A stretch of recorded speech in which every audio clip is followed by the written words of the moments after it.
tal? ¿Cómo están? Tengan todos ustedes muy buenas tardes. Bienvenidos, como siempre, a Hora 15. Iniciamos esta Hora 15 de este viernes para que empecemos a platicar acerca de los acontecimientos del país. Bueno, hoy les traigo otro de esos temas complicados que yo sé que a muchos guatemaltecos, no les gusta enterarse.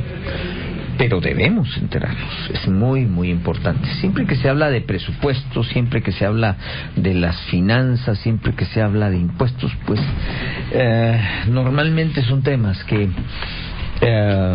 pues no son, digamos, los más populares dentro de las noticias, pero son los que todo ciudadano debe estar al tanto, y es muy importante que lo estén. Hoy les vamos a hablar de un préstamo. Hoy sale publicado que la Junta Monetaria pues dio vía libre para un préstamo de 800 y pico de millones de dólares, lo que sería algo así como 6.862 o 6.682, perdón, millones de quetzales. O sea que lo curioso del préstamo, si es que eso es una curiosidad, es que el préstamo tiene como objetivo pagar deuda de el próximo ejercicio fiscal, o sea, del 2017.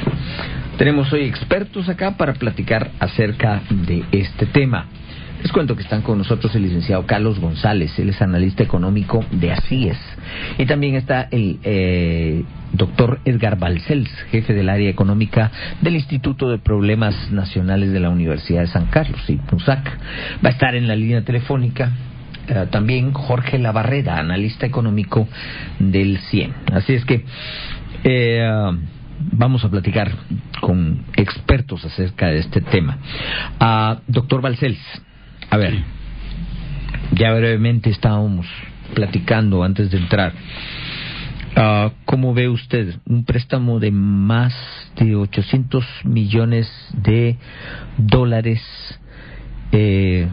Estos préstamos, en este caso, va a ser deuda colocada en bonos. Pues van a ser para pagar deuda.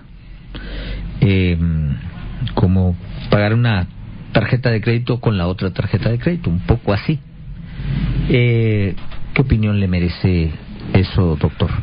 Bueno, primero, mucho gusto, es un agrado estar de nuevo con usted en este programa, felicitarlo porque ha habido buenos análisis aquí, hemos estado muchas gracias en otras oportunidades, pero estas cosas a veces, y para quien va en el carro o está en su casa o en la oficina, son muy áridas y a veces quita el cuadrante cuando empieza a oír esas cuestiones enredadas de los economistas, porque los economistas a veces nadie les entiende bien. Y deberíamos de saber las cuentas básicas del Estado. Mi papá decía que son abogados subdesarrollados.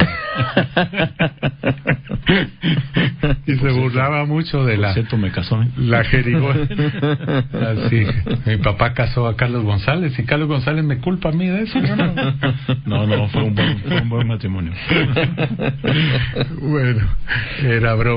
Bueno, primero expliquemos también, pongamos las cosas en la mesa. Mire, desde los tiempos de Alfonso Portillo y el año 2000 se estuvo hablando mucho, y en cada etapa de formulación de los presupuestos, que era mejor si irse con préstamos externos. Y los préstamos externos son los préstamos fundamentalmente de la banca multilateral, el Banco Mundial, el BID, el Banco Centroamericano de Integración Económica, y con mucho gusto Carlos y yo creo que podemos explicar ese tipo de endeudamiento que ha sido el endeudamiento tradicional del país, la relación con esas serias entidades que siguen siendo serias y han hecho mucho mea culpa. En este momento, ¿cómo está la relación de préstamos? Entiendo yo que estamos superando los 100 millones traducidos a quetzales en deuda externa, y algo así como otros 60 más en deuda interna. Son como 120 entre las dos. Entre las dos. Casi mitad. En general serían exagerando. En general serían algo así como 15,000 millones de dólares. Pero precisamente de eso que quiero estar hablando, de que cuál es la mezcla ideal, porque tienen diferentes acreedurías y diferentes destinos. Es ahí también lo que hay que hablar mucho, y cuestiones que en la misma Junta Monetaria esto se habló, y afortunadamente usted me hizo trabajar hoy en la mañana bastante, porque casi no se sabe, si no es porque Prensa Libre lo sacan, ningún periódico lo sacó, y no se sabe de las esos detalles, las reuniones de la Junta Monetaria hasta semanas después, ¿verdad? Pero entonces se ha estado hablando mucho si cuánto debe hacer la mezcla, si de acreedores de ese tipo, que le digo yo que son acreedores públicos oficiales, o si endeudarse con la banca del sistema. Eso es el tema que debemos considerar, y que lamentablemente incluso en la reunión de Junta Monetaria de este miércoles no se platican esas cosas, porque tiene diferentes implicaciones. El hecho de que mi acreedor sea el Banco Mundial o el BID, o que sea el Banco Industrial. O sea, tiene muchas implicaciones diferentes. Recordemos que incluso en la etapa de la reforma y de la creación del Quetzal, venía por problemas que se tenían de acreedurías con los bancos privados. Claro. Entonces no es lo mismo una cosa que con otra. Entonces, eso siempre se ha venido platicando. Ahora, lo que hace el Ministerio de Finanzas indica que es más atractivo emitir eurobonos y sustituir esos 890 que van a emitir, pagar anticipadamente deudas que se tienen con el Banco Mundial, con el BID, y con e incluso hay algunos préstamos del BCIE, ¿verdad? Y se pagan anticipadamente y se queda endeudado con los en una apuesta en colocación de los bonos en el mercado internacional, que sería interesante ver quiénes se quedan con esos bonos.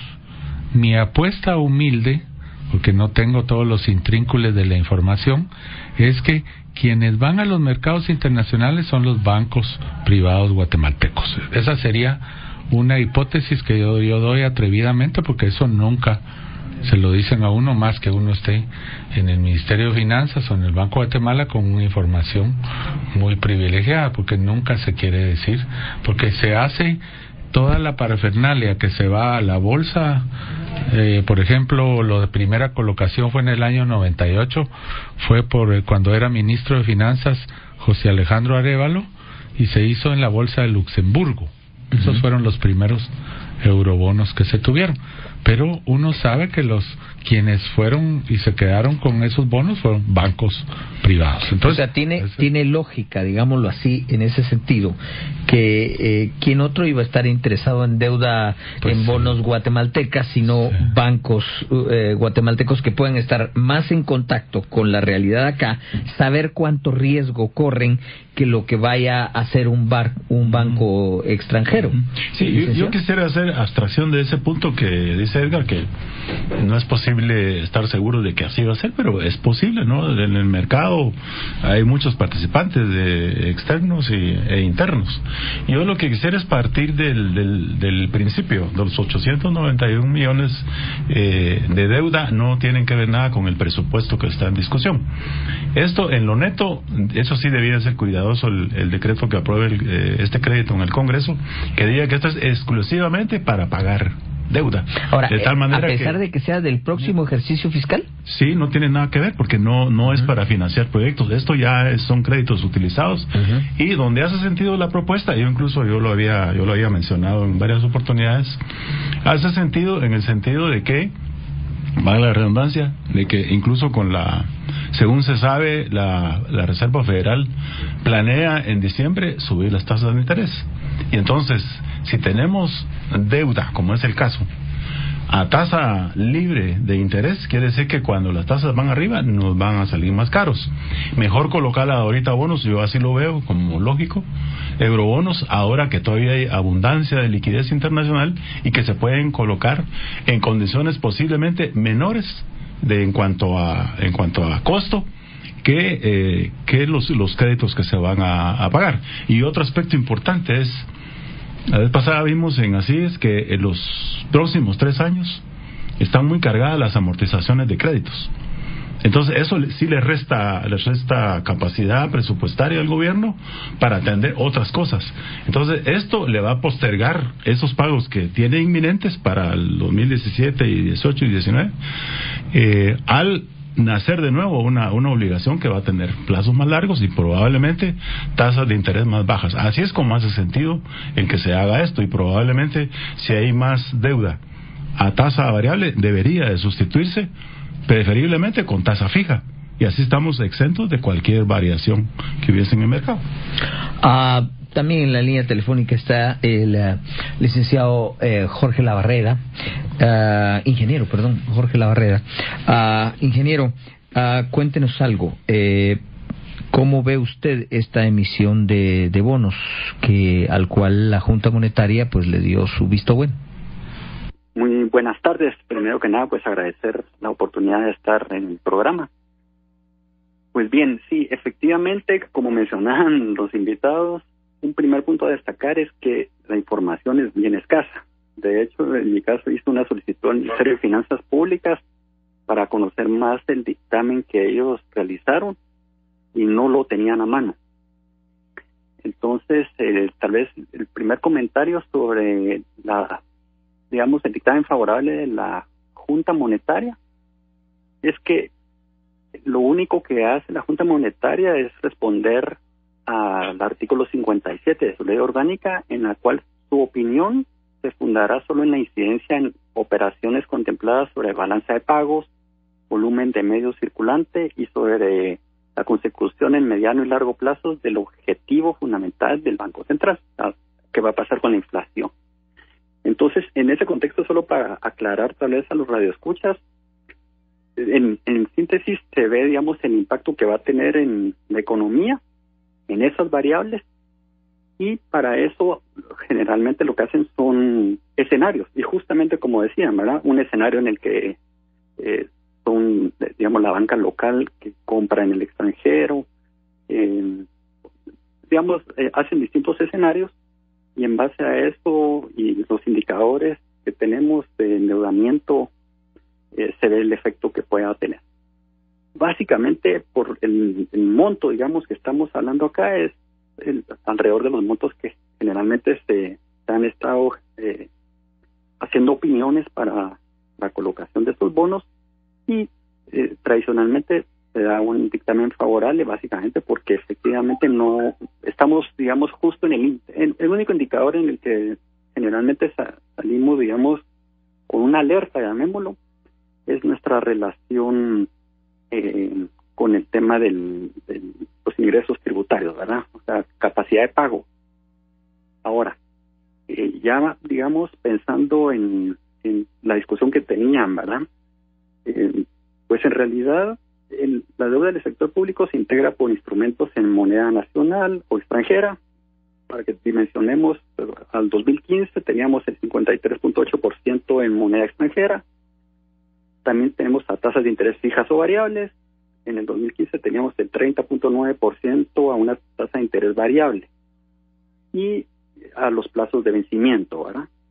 Entonces, tal vez lo que yo quiero aquí destacar es que para poder, digamos, dar una opinión, debe analizarse no solo, digamos, la cantidad de deuda, sino la calidad en función de, por darle un ejemplo, la exposición que tenemos a distintos riesgos de estos pasivos. Por ejemplo, el cambiario.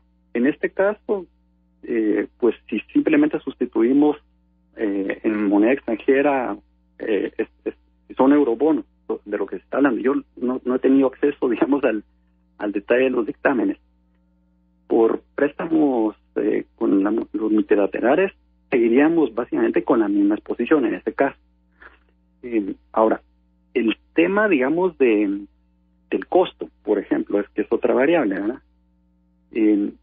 Bueno, ahí sí habría que hacer, digamos, pues un análisis de sensibilidad de cuánto va a impactar, digamos, las expectativas de ese incremento en tasas de interés y qué tanto es tan seguro, digamos, el tema de que efectivamente nos sale más barato. Lo otro es que sí coincido ahí con don Carlos, ¿verdad? Que también nosotros habíamos visto que ya hay, digamos, una presión que se acumula algunos pagos. Entonces el tema de los plazos sí es relevante.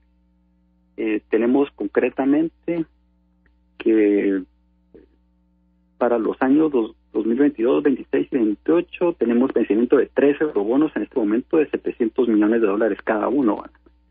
Entonces, este tema es bastante técnico y se requiere, digamos, la información de los escenarios para poder dar, digamos, una opinión técnica calificada, ¿verdad? Y siempre hay un tema de incertidumbre y por eso se tienen que hacer justamente distintos escenarios para ir tomando decisiones. A lo largo del tiempo, Guatemala sí ha tomado la decisión de irse moviendo, digamos, por darles una idea, nuestro endeudamiento que preguntaban al inicio, teníamos más o menos 2005-2006 como una relación 40% interna versus 60% externa, y ahora estamos prácticamente en casi 50%, ¿verdad? O sea, se ha ido emparejando. En definitiva, tiene que ir respondiendo a las condiciones cambiantes de la economía, ¿verdad? Y estar haciendo estos análisis para ir tomando las mejores decisiones. Bien, le pido por favor que se mantenga en la línea telefónica. Vamos a una pausa, pero volvemos de inmediato.